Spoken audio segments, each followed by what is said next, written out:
자, 이번 시간은요, 191페이지 부동산 투자론을 이제 공부하실 차례입니다.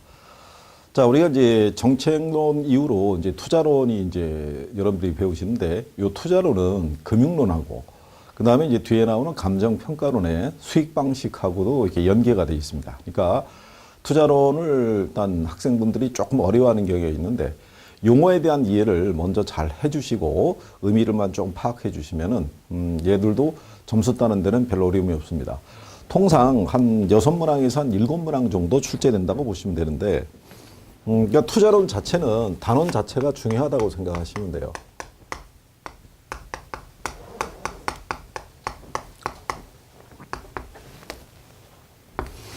투자론의 목차는요, 부동산 투자 이론, 그 다음에 화폐의 시간 가치 개념,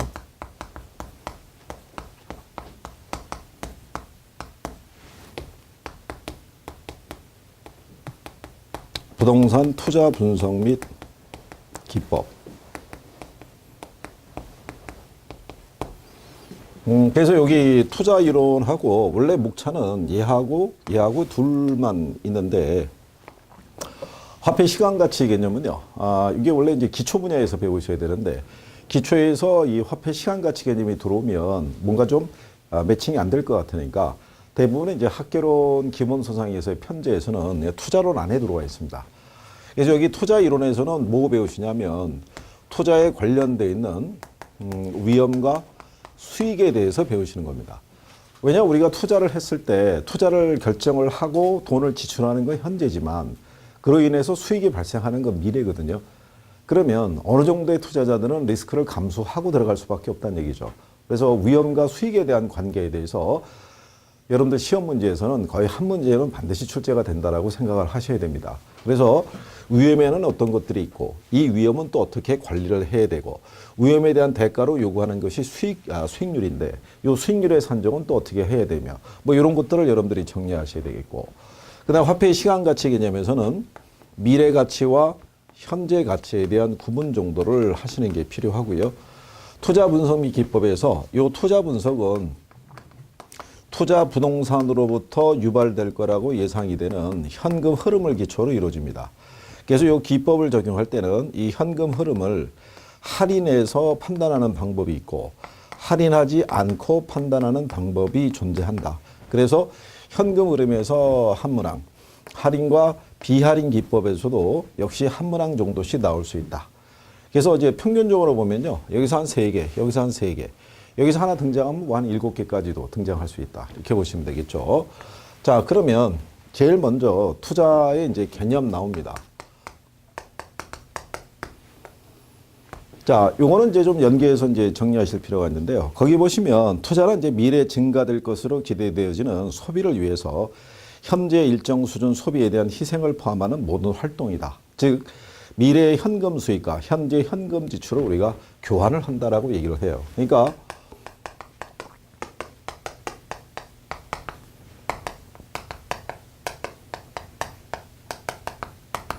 얘네를 교환하는 것을 우리가 투자 이렇게 얘기를 할 수 있죠. 그렇죠? 네. 그런데 이렇게 투자하는 목적은 다양할 수 있습니다. 뭐 노후를 대비하기 위해서 투자할 수도 있고요. 뭐 여러 가지 목적이 있을 수 있는데 가장 궁극적인 거는 투자자 자신이 보유하고 있는 자산 가치를 극대화하는 데 초점을 두고 있다. 뭐 이렇게 보시면 되겠죠.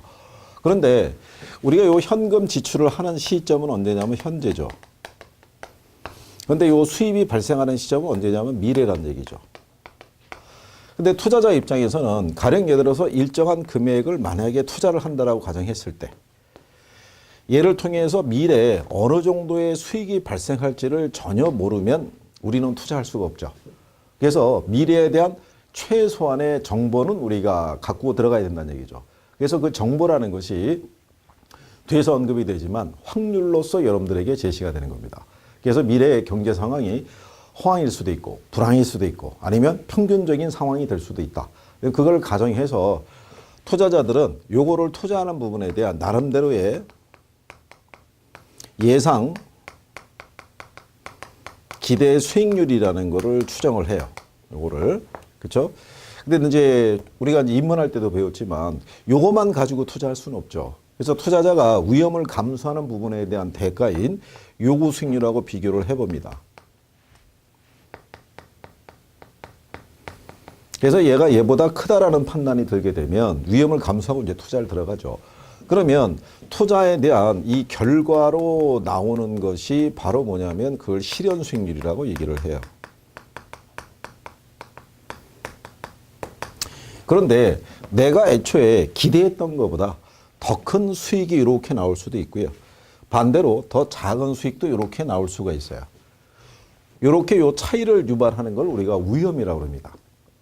위험, 통계학적인 용어는 분산 이렇게 얘기를 하죠. 그래서 투자자 입장에서는 내가 기대했던 거의 수익률이 만약에 한 10% 정도일 때 얘가 만약에 9에서 한 11% 정도 나왔다 그러면 뭐 거의 뭐 유사하게 나오는 거지만 이거보다 크거나 작거나 어쨌든 기대했던 부분으로부터 벗어나는 정도가 큰 것을 다 위험이라고 간주하는 거죠. 그래서 우리가 요 투자하기 전에는 요 수익률의 관계, 그 다음에 위험에 대한 부분을 반드시 구분할 수 있어야 됩니다. 자, 그런데 이제 그 밑에 보시면 장단점이라고 나와 있는데 이거는 어떻게 생각하시면 되냐면 예전에 번역상에 대한 문제라고 생각하시면 돼요. 옛날에는 이제 부동산 투자의 특징 이런 것들을 그냥 부동산 투자의 장점, 그 다음에 부동산 투자의 어떤 위험 있죠. 리스크를 갖다가 단점 이렇게 번역해서 놨기 때문에 앞에 내용과 뒤에 내용이 좀 중복되는 부분이 있습니다. 우리 간단하게 보시게 되면 장점 중에 자본이득과 소득이득의 향유라는 것은 일반 재화에서는 찾아볼 수 없다는 얘기죠. 일반 재화를 통해서 우리가 은행에다가 돈을 1억을 예치하면은 1억이라는 원금에 대한 이자의 수익만 기대할 수 있어요. 원금이 증가하는 경우는 찾아보기가 힘들죠. 근데 부동산에 투자하게 되면 임대 수익도 기대할 수 있고 나중에 되팔았을 때 양도 차익 같은 경우도 기대할 수 있다. 이게 이제 부동산 투자의 어떤 장점이다라고 얘기를 하죠. 그래서 소득이득과 자본이득을 향유할 수 있다. 또 이게 가능한 이유가 뭐가 있냐면 앞에서 여러분들이 배우신 것처럼 부동산은 영속성이라는 특성이 있기 때문에 물건을 임대차에 제공이 가능하다는 얘기죠. 그래서 이런 수익이 얻을 수 있고 그 다음에 지렛대 효과라는 것을 우리가 얻을 수 있어요. 자, 지뢰 원리는 아시죠? 무거운 것을 우리가 움직일 때 내 혼자의 힘으로는 안 되니까 지뢰 원리를 이용해서 우리가 무거운 것도 움직일 수 있는 이제 그런 원리를 바탕으로 하는 건데 이것도 일반 우리가 은행에서 기준했을 때 내가 만약에 대출받은 금액을 상환하기 위해서 그죠? 적금을 불입한다는 건 있을 수가 없죠. 적금을 따른 예서 이자율과 대출에 따른 이자율에 대했을 때는 대출 이자율이 더 크죠. 근데 부동산은 그렇지 않다는 얘기죠. 은행으로부터 돈을 차입을 했을 때 차입에 따른 이자 상환보다는 부동산 가치의 상승폭이 더 커서 더 큰 수익도 기대할 수 있다. 이런 것들도 하나의 특징이라고 생각하시면 되죠. 그리고 이제 부동산은 장기 보유에 따른 어떤 이제 세제상의 어떤 혜택, 이런 것들도 이제 우리가 구할 수가 있고요. 그 다음에 이제 구매력의 보호라는 것은 인플레이션 해지라고도 얘기를 해줘요. 인플레가 발생하게 되면 물가가 상승하는 과정에서 자, 금융자산에 대한 가치는 떨어지지만 실물자산의 가치의 하락을 막아주는 효과를 가지고 있다. 뭐 이런 얘기겠죠. 그리고 이제 뭐 소유의 긍지라는 것은 우리가 이제 뭐 부동산, 건물 뭐 이런 거 갖고 있으면 야, 난 성공했구나. 그래, 난 잘 살고 있구나. 뭐 이런 데서 나오는 거고요. 자용과 점유에 대한 거는요, 이렇게 생각하시면 되죠. 자금을 운영을 할 때 이런 경우가 있죠. 내가 본사 사옥을 갖다 하나 신축을 해요. 한 10억을 들여서. 그죠? 그러면 일단 임대료나 이런 건 절약이 되겠죠. 그런데 내가 만약에 한 2억 정도의 보증금을 내고 월 예를 들어서 뭐 한 1,000만 원 정도에 대한 뭐 임대를 냈다.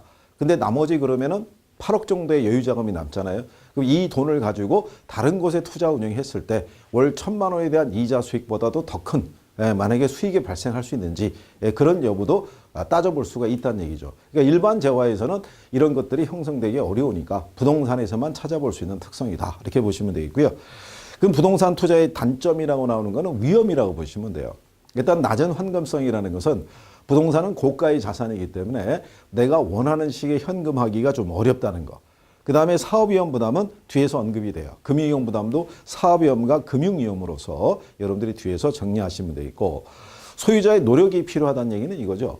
우리가 은행에다가 돈을 예치를 하게 되면요. 이자 수익을 얻기 위해서 우리가 은행에 가서 어떤 뭐 봉사를 하거나 일을 해야지만 예를 들어서 이자 수익이 들어오는 건 아니란 얘기죠. 그렇죠? 부동산에 내가 투자하게 되면 가만히 있어도 우리가 임대 수익이 따박따박 들어오는 게 아니죠. 내가 임대부동산을 관리하고 임차자를 관리해야지만 임대 수익이 발생하는 거죠. 그러니까 소유자의 노력이 필요하다는 거. 그다음에 이제 적당한 임차자를 찾거나 하기 위해서는 우리가 중개사를 통해서 거래가 이루어지는 경우가 많기 때문에 거기에 따른 거래 비용의 부담이 발생한다는 거. 그다음에 이제 부동산이 가지고 있는 중요성 때문에 행정적인 통제와 법률의 복잡성 이런 것들이 같이 뒤따른다고 생각하시면 되겠죠. 그리고 옆에 보시면 부동산 투자의 고려 사항이라고 있어요. 이게 이제 반복되는 내용인데요. 간단하게 보시면 일단 우리나라는요, 서구에 비해서 부동산을 갖다가 이용의 대상으로 보진 않죠. 소유의 대상으로 본다는 거. 그리고 옛날에 이제 우리나라의 전통적인 농업국가 시절서부터 이제 이어져 왔다라고 보시면 되죠. 옛날에 이제 우리나라에서는 땅을 갖고 있는 지주보다는 소작농들이 많았다는 얘기죠. 근데 이 사람들이 결국 꿈이 뭐였겠어요? 자기 땅을 갖는 거였겠죠. 거기다가 또 전쟁을 겪고 나니까 전쟁이 지나고 난 다음에도 결국은 남는 건 땅밖에 없더라. 그래서 부동산에 대한 이 선호 사상이 상당히 큰 편이죠. 그리고 부동산에 대한 이용 또는 관리할 수 있다라고 얘기를 하죠. 그러니까 우리가 이제 이 주식이나 뭐 예금이나 이런 거에서 내가 이제 직접 투자하는 것도 있겠으나 부동산 같은 경우는 남에게 위탁을 또 줄 수도 있다는 얘기죠. 먼저 그런 부분. 그 다음에 부동산의 개별성과 국지성 이렇게 얘기해 있어요. 부동산이라는 건 똑같은 상품이 없어요. 그리고 일정한 지역에 속해 있다는 얘기죠. 그렇기 때문에 부동산에 투자할 때는 상품의 어떤 개별성, 시장의 어떤 환경 이런 것들을 다 따져봐야 된다는 얘기죠. 인플레 강하다는 건 조금 아까 인플레 해지라고 얘기를 했고요. 그다음에 영속성이라는 것이 있기 때문에 소득이득과 자본이득을 향유할 수 있다는 거. 이런 것들 때문에 이제 부동산에 투자를 결정한다는 얘기고요. 그다음에 투자를 결정할 때 고려사항이라는 거는 투자 시기의 결정이라고 나와 있는데요. 투자를 어느 시기에 하는 것이 가장 좋으냐? 이거는 일반적으로 단정 지을 수는 없죠. 그렇죠? 그래서 우리가 흔히 얘기한 대로 뭐 인간 지표라고 그러죠. 주식시장에 보면은 아무개가 사면 주식 팔아야 되고 그 사람이 팔면 사야 된다. 그러니까 얼마나 시장의 흐름을 잘 판단할 수 있느냐. 이게 가장 참 중요한 거라고 볼 수 있죠. 그래서 특히 중개업자분들은 나중에 자격증을 취득하셔서 이제 개업을 하시게 되면 주변 지인들에게 가장 많이 들어오는 이제 그 질문 중에 하나가 지금 사야 되냐, 팔아야 되느냐. 어디 걸 사야 되고 어디 걸부터 팔아야 되느냐. 이런 질문을 가장 많이 받게 되죠. 그러니까 이 흐름을 잘 파악할 수 있는 눈을 기르는 게 중요하죠. 그러니까 시험을 합격하고 난 다음에 누누이 말씀드리지만 열심히 공부하셔야 됩니다. 진짜. 그리고 투자의 안전성이라고 얘기하는데요. 안전성이고 산출의 확실성, 투자의 환금성이라는 건요. 투자의 안전성과 수익성과 환금성 부분을 우리가 고려해 봐야 된다는 얘기죠. 그렇죠? 일단 부동산이라는 것 자체가요. 물리적으로 보면 누가 뛰어갈 수 있는 자산은 아니에요. 그죠? 근데 경제적인 측면에서 봤을 때는 잘못 우리가 투자하게 되면 막대한 자금이 오랜 기간 잠겨버리는 그런 문제가 발생하죠. 또 잘못 투자 들어가서 10년 전의 가격이 현재도 그 수준이라고 그러면 엄청난 손실을 보게 되죠. 그러니까 그런 것들도 다 감안해서 나중에 얘가 처분이 또 쉽게 될 것이냐. 그렇죠? 이런 것들도 다 고려해 봐야 되고요. 그 다음에 자본 가치에 대한 증대 이런 거 다 마찬가지가 되겠어요. 그리고 거리도 감안해 봐야 돼요. 우리가 앞에서 우리가 접근성하고 이런 거 배워보셨는데 거리는 가까워도 접근성이 안 좋은 경우가 있죠. 그래서 만약에 역전 앞에 있는 상가라고 그래갖고 무조건 유동성이 많고 돈이 되겠다 이렇게 생각하시면 곤란하죠. 역전 앞에서도 인구의 그러니까 고객의 흐름은 다 틀리다는 얘기죠. 그러니까 그런 것도 감안하셔야 되고 세제상의 이익, 그 다음에 경영관리의 부담 여부라고 돼 있어요. 내가 이제 뭐 분양을 받았어요. 상가나 이런 거 분양을 받아서 직접 경영을 할 수도 있지만 사업에 대한 노하우가 없게 되면 자칫 잘못하면 실패할 수도 있죠. 그럴 때는 요거를 내가 다시 전대를 하거나 임대를 줄 수 있는 그런 공간을 분양을 받거나 이를 투자하는 것이 바람직하다는 얘기죠. 그래서 일반적으로 건물이나 왜 상가 분양하게 되면 1, 2층을 제외한 위로 올라가면서 아무래도 활용폭이 좀 떨어질 수밖에 없죠. 그래서 어느 분들은 부동산에 투자할 때는 1층, 2층 아니면 절대로 투자하지 않는다. 뭐 이런 철학을 갖고 계신 분들도 계시고요. 그러니까 그런 것들도 감안해야 돼요. 그리고 나온 수익을 다시 재투자할 수 있냐 여부. 아까 얘기했던 지렛대의 어떤 작용 이런 것들을 감안해서 융자를 받아서 투자할 것이냐 이런 것들도 감안을 해봐야 된다는 얘기입니다. 그 다음에 이제 195쪽에 보시면 부동산 투기라고 되어 있어요. 투기는 그냥 참고하셔도 돼요. 왜 그러냐면 지금 이제 부동산 학자들이 얘기하는 게 뭐냐면 투자하고 투기를 구분한다는 게 쉽지 않다는 얘기죠. 그렇죠? 어느 것이 투기고 어느 것이 투자냐. 그래서 미래 불확실한 수익을 위해서 내가 가지고 있는 자산을 투자하는 거는 둘 다 똑같은 논리니까 참고사항으로 보시면 되겠고요. 그 우리는 195쪽에 가시면 자 중하단에 5번에 부동산 투자의 위험과 수익이라고 되어 있어요. 그래서 원래는 요 개념이 나오고 난 다음에 얘가 이제 들어오는 겁니다.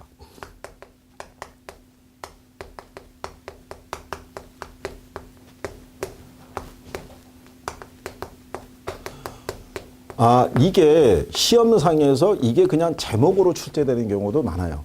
그냥 부동산 투자의 위험과 수익에 관한 설명이다.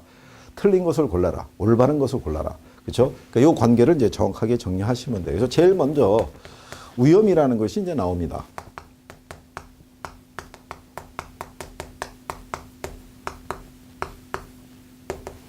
자, 그러면 이제 그 위험이라는 것이 뭐냐라고 그랬을 때 자, 좀 아까 우리가 서두에 투자의 개념을 얘기하면서 얘기를 해봤던 거죠. 내가 기대했던 수익과 실제로 발생한 결과가 이렇게 달라질 가능성을 우리가 위험이다. 그렇죠? 그래서 위험이란 자, 거기 동그라미 1번에 나와 있죠. 투자 안에서 얻게 될 미래의 현금 흐름 또는 수익에 대해서 불확실성이 존재함으로써 발생하는 변동성, 즉 실현된 결과가 예상한 결과를 벗어날 가능성을 우리는 뭐라 한다? 위험이다라고 얘기하는 거죠. 그죠? 그래서 이 기대 수익과 실현 수익의 차이를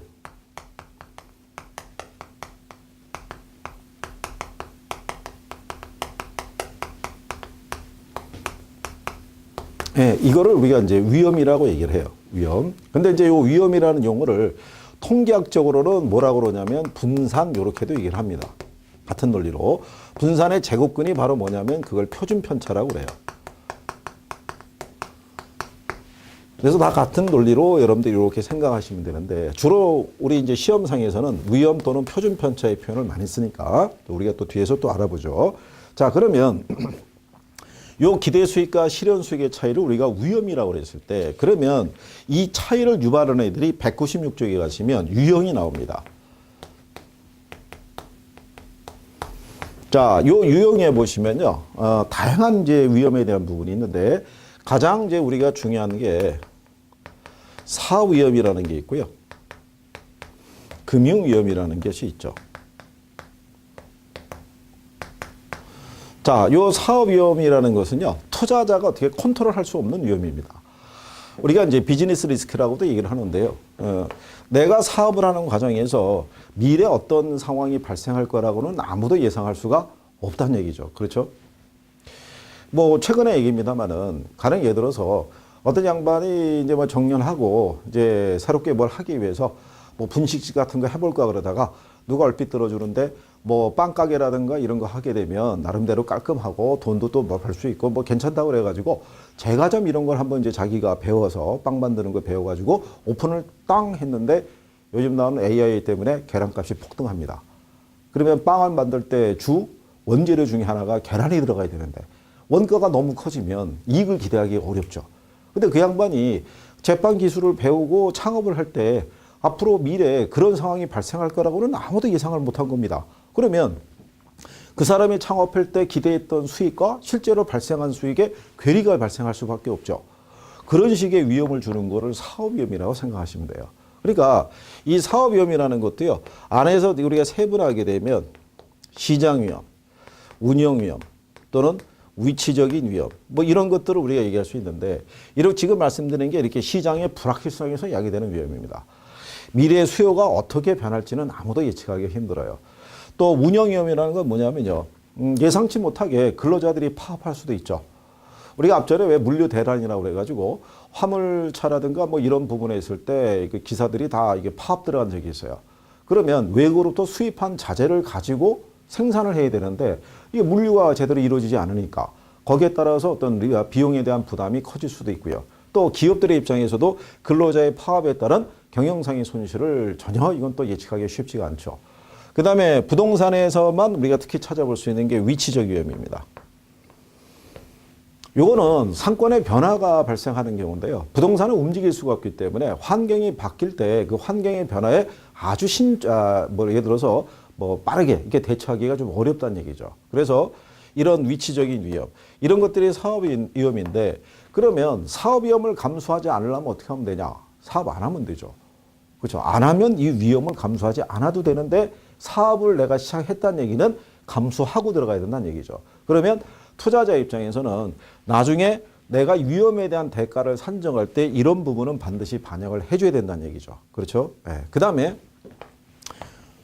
두 번째 중요한 게 금융위험입니다. 자, 부동산에 우리가 투자할 때는요,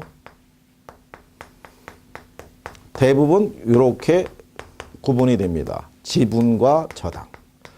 요 저당이라는 거는요, 모계지라고도 얘기를 하는데요. 주로 이 포괄적으로 부동산 담보대출 이런 성격을 갖고 있어요. 그러니까 내 돈하고 그 다음에 융자를 받아서 이렇게 투자를 하는 관점을 얘기를 합니다. 그런데 융자를 받았을 때, 그렇죠?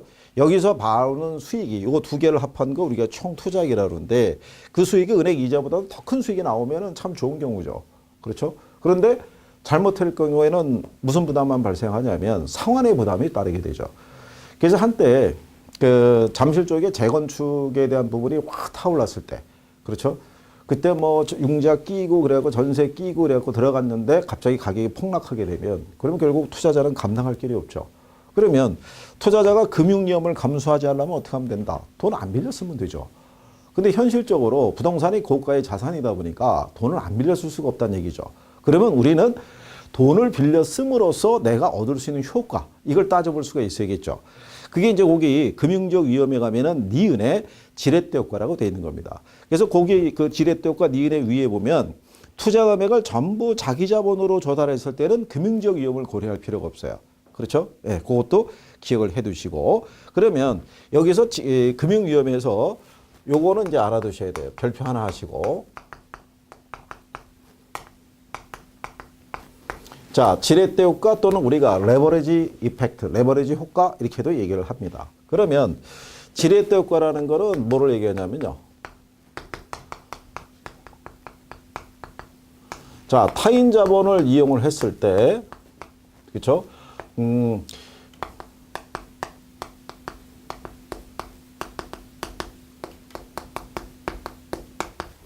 요 부채 비율의 증감이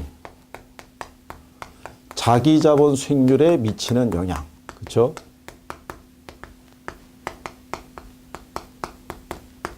영향 또는 효과, 그렇죠? 이걸 얘기하는 겁니다. 그래서 원래는 이게 이제 부채 비율인데, 자, 이번에 27회 시험 문제상에도 나왔지만요, 이걸 이제 부채 비율보다는 주로 줄 때 대부 비율로 이제 표현을 주로 해줍니다. 그러면 이제 결국은 뭐냐면 여기서의 지렛대라는 것은 요게 지렛대라는 얘기죠. 타인 자본이. 그러니까 타인 자본이라는 것이 결국 융자를 받는다는 얘기죠.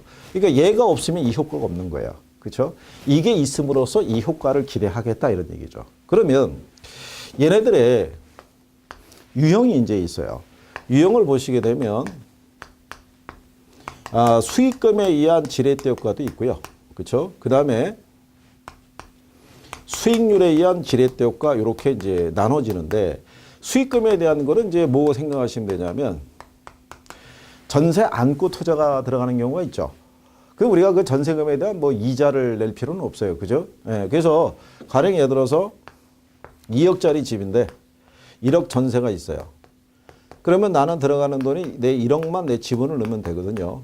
그러고 난 다음에 2억짜리를 만약에 내가 2억 5천에 팔았다 그러면 1억을 들여서 5천에 대한 내가 차익을 기대할 수가 있는 거죠.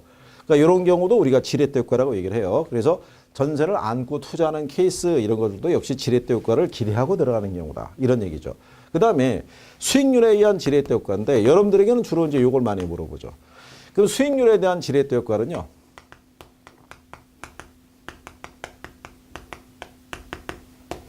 총자본 수익률 하고요.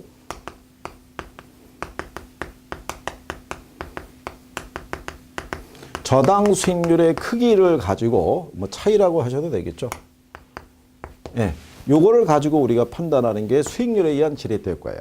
이게 그러면 요 유형 안에 들어가게 되면요, 이런 게 있어요. 세 가지를 우리가 나눌 수 있는데 정의 지렛대 효과라는 것이 있고요. 그 다음에 부의 지렛대 효과라는 것이 있고요.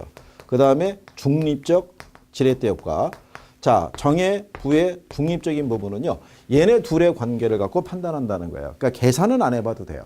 그러니까 가령 예를 들어서 우리가 총 자본 수익률이라고도 얘기를 하고요. 종합 수익률이라고도 얘기를 해요. 얘를 얘하고 뭐하고 비교했을 때 저당 수익률하고 비교했을 때 얘가 얘보다 크면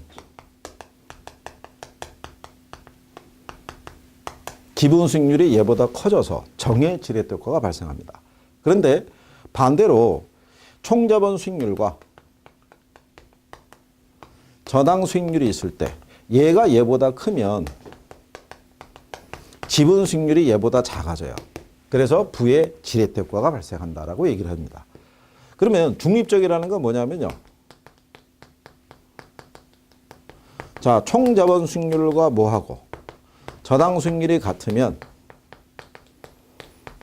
지분 수익률과 총 자본 수익률도 같아지는 거죠. 그렇죠? 그래서 여기 총 자본 수익률을요. 우리가 종합 수익률이라고도 얘기를 해요. 그래서 이런 것들이 시험 지문에도 나오는 겁니다. 자, 총 자본 수익률 또는 종합 수익률이 저당 수익률보다 클 경우 무슨 효과를 예측할 수 있다? 정의 지렛대 효과. 그래서 여러분들이 거기 자 유형에 보면 B에 보면 수익률 지렛대 효과가 있죠.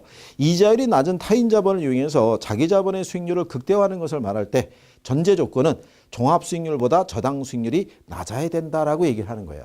그럼 그거를 가지고 우리가 확인을 할 수 있다 이런 얘기가 되겠죠. 그러면 여기 나와 있는 이제 197페이지에 가시면 종합 수익률과 이제 지분 수익률의 계산 공식 이렇게 나와 있어요. 그런데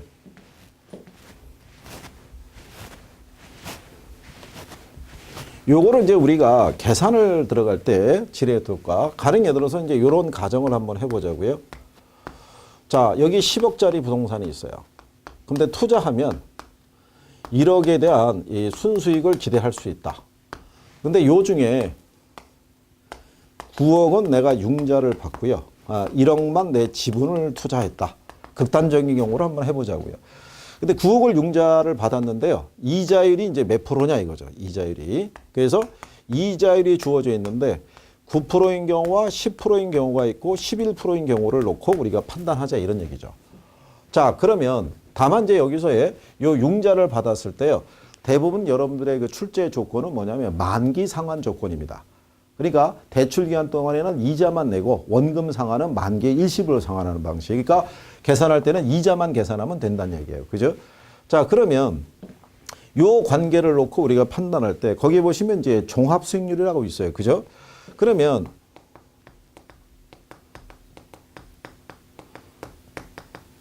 자, 종합수익이라는 것은 말 그대로 이제 내가 내 돈뿐만이 아니라 빌린 돈까지 합쳐서 들어간 부분에 대한 수익에 대한 부분을 백분율로 표시한 경우죠. 그러면 얘가 총 투자액분의 순영업소득이 되죠. 요게 유리니까 당연히 뒤에 곱하기 100이 있는데 대부분 요걸 이제 생략을 하죠. 그럼 현재 우리가 요 10억이라는 것이 총 투자액이죠. 내 돈하고 빌린 돈하고. 그죠? 그러면 총 투자액은 10억. 그렇죠? 근데 순수익이 얼마라냐면 1억. 그렇죠? 그러면 10분의 1인데 0.1 곱하기 100 하면 10%죠. 그럼 현재 종합수익률은 몇 프로 나왔냐면 10% 나온 거예요. 그죠? 자, 그럴 때 이자에 대한 부분을 우리가 계산을 해줘야 돼요. 그럼 이자를 계산하는 게 그 밑에 보면 지분 수익률, 자기 자본 수익률 나오는 공식이 있어요. 거기 보시게 되면 이렇게 돼 있거든요. 자, 그럼 맨 먼저 몇 프로일 때? 9%일 때. 그러면 자, 거기는 여기가 무슨 투자액이냐면 지분 투자액이에요. 그렇죠? 그리고 순영업소득에서 뭐를 뺀다? 부채 서비스액. 원래 요 부채 서비스액이라는 게 원리금보다도 조금 더 포괄적인 개념인데 여기서는 만기 상환 저당 그러면 이자만 계산한다고 생각하시면 돼요. 그러면 얘를 그대로 옮겨보면 지분 투자액은 1억이거든요. 그러면 1억. 그렇죠? 자, 순영업소득이 얼마냐면 1억이었어요. 근데 여기서 뭐를 줘야 돼요? 부채 서비스 이자 내줘야죠. 근데 9억에 대한 얼마예요? 9%잖아요. 그죠? 9억에 9% 계산하면 8,100만 원 나옵니다. 그러면 1억에서 8,100 빼주면 남는 게 1,900이죠. 그럼 1억에 1,900이면 몇 프로? 그럼 19%죠. 그렇죠? 그러면 우리가 조금 아까 얘기한 것처럼 자, 종합수익률이 뭐보다 크면 저당 수익률보다 크면 지분 수익률이 종합 수익률보다 커진다고 그랬죠. 지금 종합 수익률 몇 프로면 10%. 근데 저당이 몇 프로냐면 9%예요. 그렇죠? 그러면 얘가 19%. 커지죠. 계산해 보나 마나. 그렇죠? 이런 내용인 거예요. 자, 그러면 여기서 우리가 만약에 11%로 빌렸다라고 가정해 보세요. 그죠? 그럴 때는 또 어떤 결과가 나오는지 우리가 한번 보자 이거죠. 자, 11%가 됐다는 얘기는 얘가 몇 프로로 바뀌냐면 11%로 바뀌죠. 자, 그러면 9억에 대한 11% 하게 되면 얼마냐면 9,900이에요. 그렇죠? 그러면 1억에서 9,900 빼면 남는 게 100이죠. 그럼 1억에 100이면 얼마예요? 1%죠. 그러면 종합수익률은 10%인데 얘가 11%가 되니까 얘가 1%죠. 그러니까 이렇게 나오죠. 이게. 그렇죠? 그래서 무슨 효과? 부의 지렛대 효과 이렇게 나온다는 얘기죠. 그렇죠? 예, 그러니까 이거는 계산해보나 안 해보나 똑같다는 얘기예요. 그래서 좀 아까 얘기한 것처럼 종합수익률과 저당수익률의 크기를 가지고 정의 지렛대 효과냐 부의 지렛대 효과냐 이걸 우리가 확인할 수 있다는 거예요. 자, 그런데 이거를 이렇게 계산할 수도 있고요. 지금 우리가 이제 이거 계산할 때 지금 막 이렇게 했단 말이죠. 이거 기준해 가지고 얘가 1억이고 얘가 순영업소도 1억이고 여기서 내가 빌린 돈이 가령 예를 들어서 9억인데 9억에 대한 예를 들어서 9% 했더니 요게 8,100이 나와서 남는 게 1,900이니까 19% 이렇게 할 수도 있고요. 아니면 이렇게 T 계정을 하나 그려서요. 여기가 순영업소득을 여기다 놓으시고요. 예, 이게 내 돈. 이게 빌린 돈. 그렇죠? 그 순영업소득이면 얼마냐면 1억이에요. 그죠? 근데 빌린 돈이 얼마냐면은 지금 9억을 빌린 거예요. 그죠?